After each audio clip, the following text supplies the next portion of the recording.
Hola, buenas tardes. Ahora vamos a hablar de galactosemia. Continuando con lo de errores innatos del metabolismo, aquí tenemos algunas de las asociaciones. Si hay asociación de galactosemia en México. Y bueno, vamos contra el inicio de nuestra alimentación, ¿no? La lactancia. Bueno, este es un error innato del metabolismo de carbohidratos causado por la mutación de uno de estos tres genes, que es GALT, GALC o GALE, de la vía del ELOA del ¿Qué? metabolismo de la galactosa. Tiene, dependiendo de qué gen esté afectado, tiene diferentes incidencias. Por ejemplo, la prevalencia aproximadamente es de 1 en 10.000, pero varía dependiendo de la población. Por ejemplo, vemos que en Irlanda es un poco menos frecuente y y bueno, vamos, continuemos. La galactosa, como decíamos, es un carbohidrato, bueno, es un monosacárido formado por 6 átomos de carbono, es una ¿Qué? aldohexosa. Forma parte de glucolípidos y glucoproteínas de membranas celulares, sobre todo de neuronas. He aquí una de sus importancias clínicas, ¿no? Desde el punto de vista químico es una aldosa y su grupo funcional como tal es un aldehído y está ubicado en el carbono 1, como lo podemos ver acá en la imagen. Sin embargo, cuando se consume dentro de la dieta, es recibido por el enterocito a través de este canal, que es el SGLT1, que es un cotransportador de glucosa sodio, y como tal entra al enterocito y pasa a sangre, al torrente sanguíneo, y después a través de la puerta llega a los hepatocitos, donde va a ser internalizado por el transportador GLUT2 y de esta forma entra al metabolismo hepático. Entonces, nosotros tenemos que a partir de aquí entrará a la que se llama la vía del ELOA, que es el metabolismo de la galactosa como tal. Y aquí la tenemos, ¿no? O sea, primero, obviamente en intestino es lactosa y se divide con las lactasas en galactosa y glucosa. Y la galactosa va a pasar a través de la galactosinasa a formar el galactosa 1-fosfato. Sin embargo, cuando hay un bloqueo a nivel de esta enzima, nosotros vamos a tener que por formación de vías alternas va a generarse el galactitol y el galactonato. El galactitol se va a formar a través a través de la vía de los polioles por la aldosa ¿Qué? reductasa, que es compatible con la galactosa. Entonces va a ser reducida y va a formar galactitol. Y en cambio el galactonato va a ser por un proceso de oxidación a través de, perdón, por un proceso de oxidación, y esta puede pasar a la vía de las pentosas fosfato. Bueno, entonces aquí tenemos uno de los mecanismos que es la formación de galactitol y galactonato, ¿no? ¿Por qué? Porque el galactitol sobre todo va a generar un estrés hiperosmótico y un estrés oxidativo como tal. Cuando hay una mutación en GALC, vamos a ver que el fenotipo se va a centrar sobre todo en el cristalino. Bueno, pero entonces este galactosa 1-fosfato va a ser transformado por la UDP galactosa,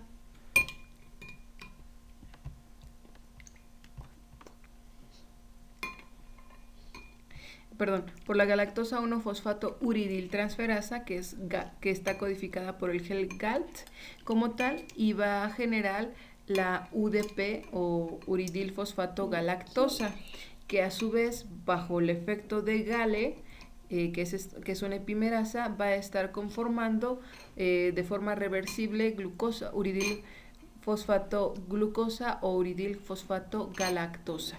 Este es un punto muy importante, el que esta parte de la vía sea reversible. Bueno, y posteriormente estos productos generados se van a ir a la glicogénesis. Entonces, como decíamos, esta uridilgalactosa 4 epimerasa es un efecto totalmente reversible y va a ser parte muy importante de la fisiopatología. Entonces, como decíamos, el error puede estar a nivel de GALT o GALE, ¿no? Sin embargo, no va a ser siempre el mismo.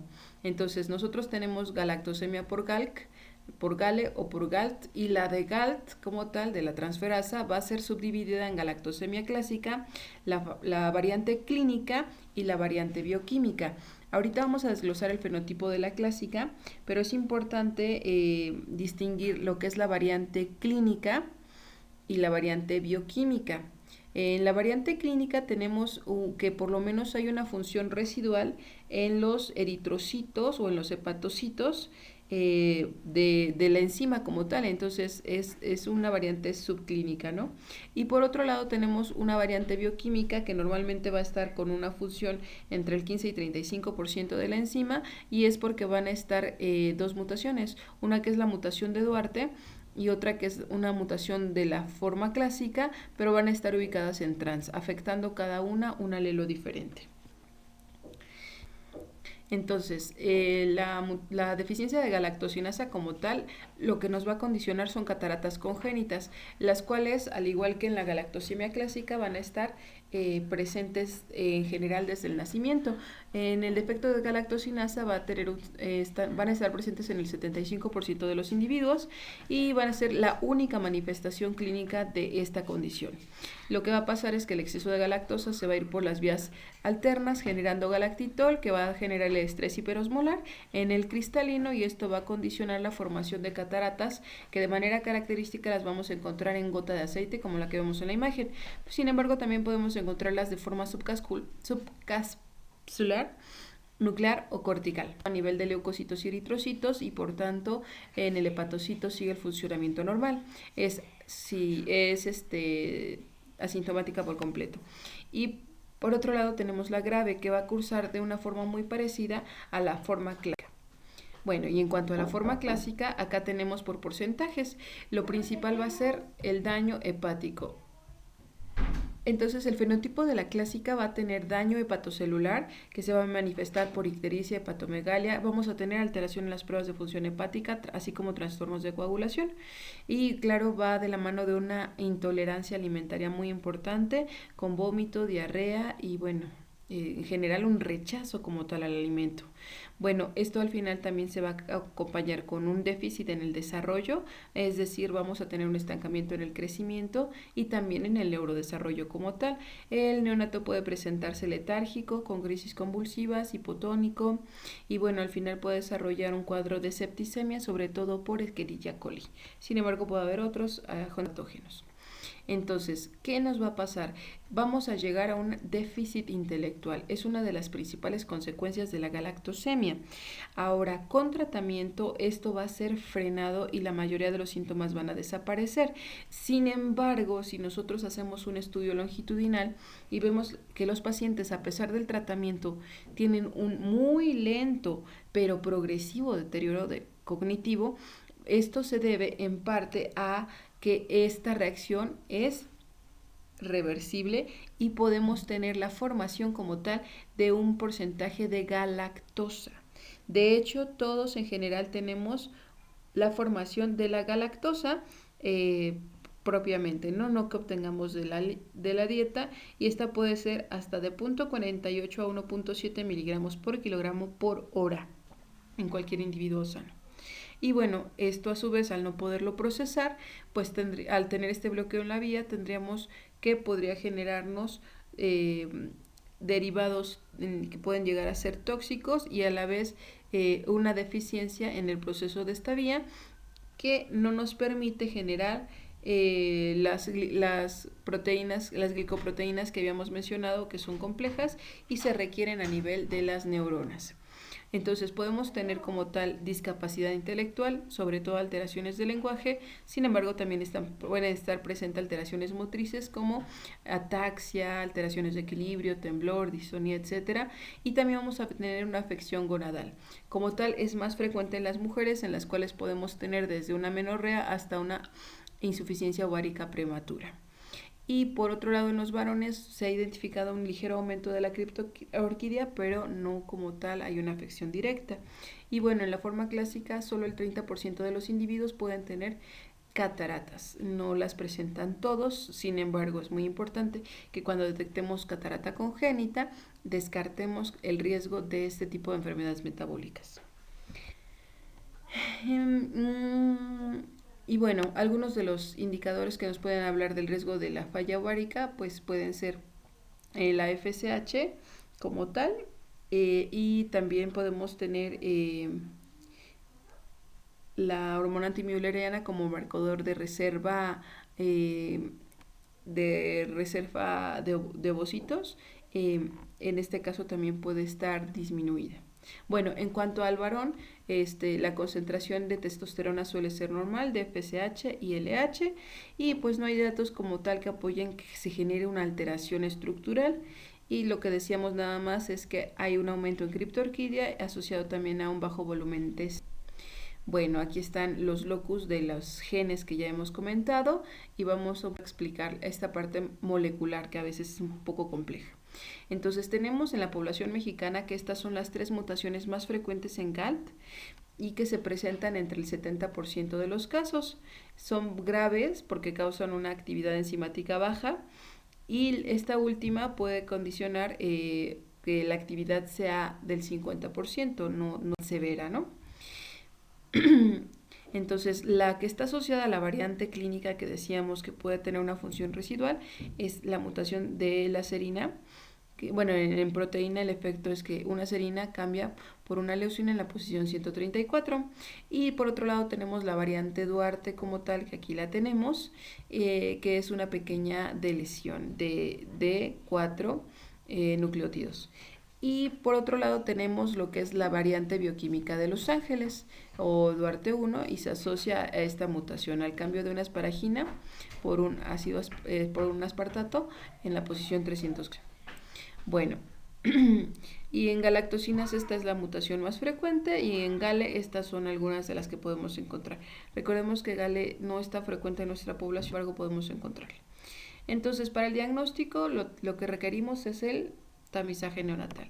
En realidad el tamiz neonatal nos sirve muy bien para identificar esta alteración, dado que vamos a tener una elevación de galactosa 1-fosfato que se va a identificar y posteriormente podemos ir a la valoración de la enzimática para identificar cuál en específico es la enzima que está alterada. En el neonato, el lactante, a través de los signos y síntomas sugestivos de galactosemia, también podemos indicar la cuantificación enzimática. Y bueno, aquí el punto es que encontremos una galactosa 1-fosfato mayor a 10 miligramos por decilitro, es suficiente para ir más a fondo hasta llegar al diagnóstico completo. Y bueno, una vez que tengamos una actividad demostrada baja, pues es muy importante tomar en cuenta que también podemos tener variantes bioquímicas con actividad residual, como decíamos, o que tengan una actividad pues leve todavía, ¿no? Bueno, ¿qué es importante? Bueno, aquí tenemos otros datos de actividad y el tratamiento. El tratamiento va a ser indispensable porque recordemos que nuestra primera alimentación es a través de la lactancia y obviamente la leche materna también tiene galactosa, así que es uno de los errores innatos donde definitivamente se contraindica la lactancia. Entonces se inicia una restricción dietética libre de lactosa para revertir sobre todo el daño hepático y secundariamente el neurológico. Así que consumimos dietas libres a base de soya, libres de lactosa, como Isomil o Prosobe, que son algunos, y obviamente se identifica si hay o no daño a nivel del cristalino para dar el tratamiento oportuno y permitir un desarrollo de la vía visual adecuado.